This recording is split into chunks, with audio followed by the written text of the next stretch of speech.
Isang mapagpalang araw po sa lahat. To God be the glory sa isa na namang opportunity na pag-aralan ng salita ng Panginoon. Naniniwala kami that the Word of God is alive and active and it is the light that guides us as we exercise our Christian living. Kaya mahalaga po na bago pumasok sa trabaho, sa school, o kahit na anong gawaing bahay, dapat tayo makapagbaon ng salita ng Panginoon. Amen po ba? Again, welcome po namin kayo dito sa Diakonos. And Diakonos simply means servant, and this is our online Bible study ministry. We exist po to serve God's people online, lalo't higit sa mga kasama ko pong OFW dito sa Middle East. And we did not set this page po or channel to be monetized both in Facebook or in YouTube. Our desire only po is that you develop a relationship with God through the study of His Word po. At ngayong araw ay pag-uusapan natin ang topic na God's faithfulness. Ito po ang Bible study number 77. At kung wala po kayong lakad, wala din po ako. Tara, Bible study tayo mga kapatid.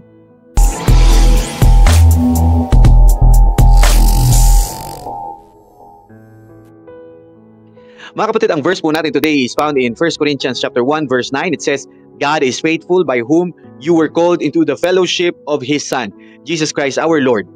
Mga kapatid, para talagang maintindihan natin ang 1 Corinthians chapter 1 verse 9 fully, it helps to know a bit about the city at ang mga tao kung kanino ito sinulat ni Apostol Pablo.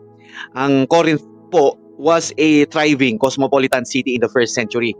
Like Philippines today, isa siyang commercial hub dahil sa kanyang strategic location where yung mga barko traveling between Asia and Europe would pass through Corinth and making it a wealthy trading center. Ganun pa man, kilala din ang Corinth sa kanilang immorality, idolatry, and paganism. Kilala ang syudad na ito for their sexual looseness dahil nandoon yung temple of Aphrodite, housing many temple prostitutes. Ang kanilang environment po influenced the people at kahit yung mga church attendees o yung mga miyembro na ng church nandoon. Many of these cultural issues cut into the lives of the believers. At ang sulat na ito ni Apostol Pablo sa mga Corinthians ay bilang tugon sa kanilang practical problems arising from the background I've mentioned, no? Issues tulad ng mga division, sexual immorality, and idolatry ay present sa church at that time, and Paul had to address them one by one gamit ang gospel to remind them of their calling in Christ. At sa first chapter ng 1 Corinthians, inumpisahan ito ni Apostol Pablo sa greetings at reminders sa tinanggap nilang grace sa pamamagitan ni Jesus Christ. At sa verse natin ngayon, sa verse 9, he gives a strong assurance na God is faithful despite the challenges and problems the church faces. And ang faithfulness ng Diyos ay hindi nagbabago. Point number 1, faithful. Mga kapatid, ang Greek word translated as faithful ay pistos, which also conveys the concept of being trustworthy. Kaya kapag sinabi ng scripture or ng Bible that God is faithful, it signifies His trustworthiness. Kapag ang Diyos po ang nangako, ito po ay katiwa-tiwala. Ang trustworthiness ng Diyos ay batay sa kanyang attributes, specifically His love, justice, and holiness. Hindi po sumasablay ang Diyos sa kanyang mga pangako. Kahit po sa Old Testament, nung nangako ang Diyos kay Abraham na ng anak, despite their advanced age, ay tinupad niya ito kahit na noong una ay hindi sila makapaniwala. Ganon din naman ang nangyari sa pangako ng Diyos kay David. Nung nangako ang Diyos kay King David that his kingdom would endure forever. Let's read po sa 2 Samuel chapter 7 verse 16. It says, "And your house and your kingdom shall be made sure forever before me. Your throne shall be established forever." Mga kapatid, though it appeared to be threatened by various events tulad ng unfaithfulness ni Solomon or ang Babylonian exile, God remained true to His word po mga kapatid. The promise was ultimately fulfilled in Jesus Christ, who reigns as the eternal King. Basahin po natin sa Luke chapter 1 verse 32 to 33. It says, "He will be great and will be called the Son of the Most High. The Lord God will give him the throne of his father David, and he will reign over Jacob's descendants forever. His kingdom will never end." Ang faithfulness ng Diyos kay David proves ang pangako ng Diyos ay katiwa-tiwala. Kahit po ang mga circumstances ay tila uncertain, we can trust in His sovereign plan for our lives. Number 2, fellowship. Alam niyo po mga kapatid, ang mensahe ni Apostol Pablo sa mga mananampalataya sa Corinthians reminds them that God has called them into fellowship with His Son, Jesus Christ. Ano ibig sabihin nito? This means na meron pong dalawang bagay na dapat maintindihan ng mga believers. First, God doesn't save us just to leave us at a distance until eternity. Sa halip, nagnanais ang Diyos ng malalim at tuwirang relasyon sa atin sa pamamagitan ni Jesus Christ. Second, being in Christ means we are also in fellowship with one another. Ang fellowship na ito ay isang kaloob. In other words, gift ito. Ngunit binigyan din ito ni Pablo na hindi lagi itong pinapahalagahan ng mga taga-Korinto ang biyayang ito ng fellowship sa isa't isa gaya ng nararapat. Number 3, God's faithfulness in our salvation. Mga kapatid, God's faithfulness is not only seen in His promises but also His commitment to our salvation and spiritual growth. Kahit po maraming issues sa Corinthian church noon, although ang isang Christian ay hindi talaga makakapamuhay ng sinless, perfect life, ay makikita na dapat natin sa kanya ang sincere progression sa buhay niya. Kaya po si Apostol Pablo ay may confidence that God would keep them firm to the end so that they will be blameless on the day of our Lord. Mga kapatid, at sa Romans 8:38 and 39 it says, "For I am persuaded that neither death nor life, nor angels, nor principalities, nor powers, nor things present, nor things to come, nor height, nor depth, nor any other creature shall be able to separate us from the love of God, which is in Christ Jesus our Lord." Dito po sinabi ni Paul ang kanyang matinding tiwala sa faithfulness ng Diyos, saying that nothing can separate us from the love of God that is in Christ Jesus. Itong kasiguraduhang ito ay nakaangkla po sa karakter ng Diyos, who is committed to completing the work He has begun in us. That is Philippians 1:6. This is what it means when our verse today says, God is faithful, providing us an offer of fellowship with His Son, Jesus Christ. Mga kapatid, if we have fellowship with God, it means we submit to His words. Kasi po, the devil knows the word of God. Amen po ba? More than we do.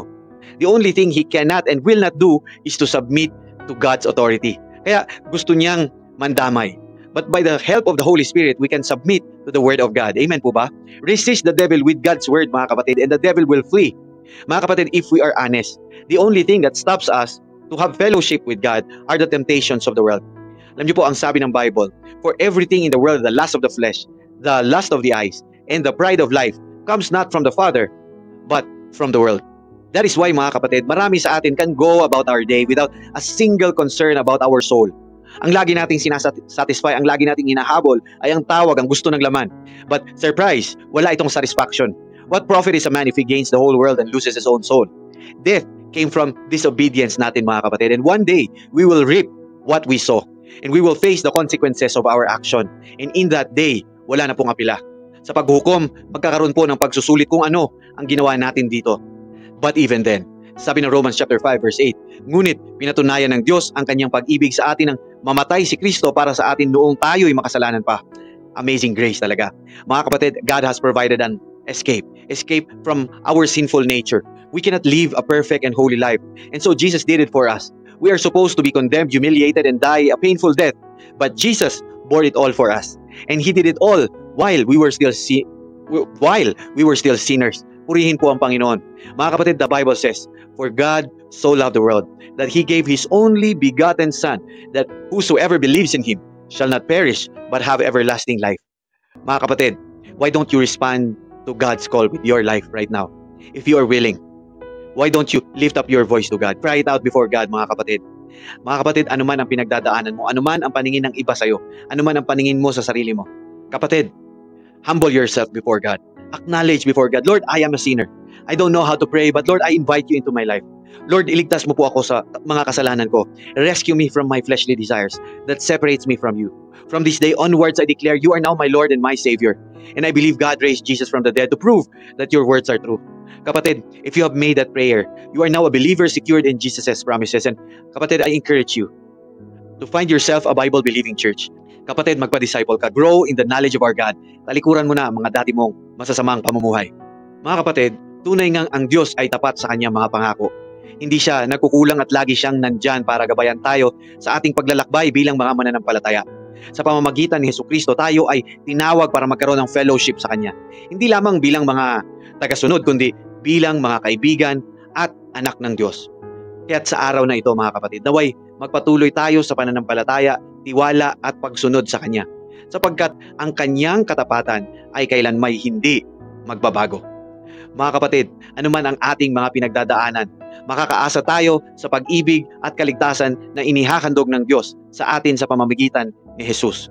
Mga kapatid, if you are blessed, ako din po, let's pray po. Panginoon, maraming salamat po sa lahat ng iyong biyaya sa amin. Lord, salamat din po sa inyong katapatan At Lord, salamat po sa paggabay sa amin sa pag-aaral ng iyong salita. Salamat sa iyong salita na gumagabay sa amin at nagbibigay lakas sa amin sa araw-araw. Patawarin mo po kami sa aming mga pagkukulang at tulungan niyo po kaming patuloy na mamuhay ayon sa iyong kalooban. Naway ang iyong banal na espiritu ay magbigay sa amin ng lakas upang malampasan namin ang mga tukso sa mundo. Pinupuri ka namin, O Diyos, at ipinagkakatiwala namin sa iyo ang aming mga buhay. Ito po ang aming panalangin sa pangalan ni Jesus na aming dakilang tagapagligtas. Amen at amen. Kapatid, kung bago ka sa Diakonos, I encourage you to hit that follow button to be notified on our next Bible study.